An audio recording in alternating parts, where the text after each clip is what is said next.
ila shakuwa mambo mengi, nishakwama. Afu mwisho wa siku kuna ule msemo unasema mficha uchi sijui hazai. Sasa cha kufanya hapa, ngoja nimcheki jina moja, maana hapa huyu jina moja huyu namlilia shida hapa mpaka aelewe. Yesu najua shemeji yake mwenyewe hatujapika leo na anaumwa vile vile. Oa jina moja.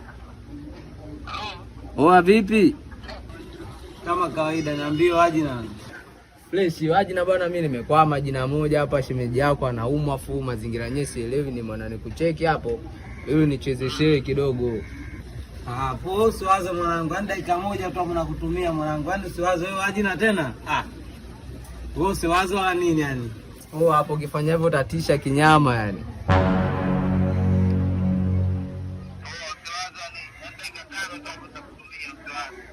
Basi poa. Unajua nini mwanangu? Unajua mwanangu anazingua kishenzi. Si kwa sababu tumefanana majina. Si ule duli.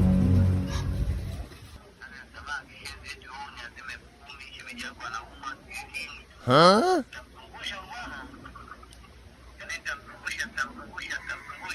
Huh?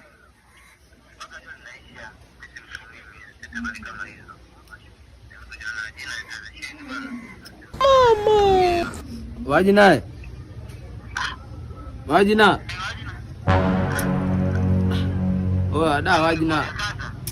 Simu niliacha hewani nikajua dakika 5 hapo nasikilizia mazingira, kumbe ndo mazingira yenyewe hapo hivi.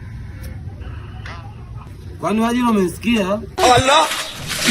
Allah. Allah. Basi poa wanangu, fresh wajina jina moja, kwa kuwa na shida leo ndo unanikataa. Basi poa.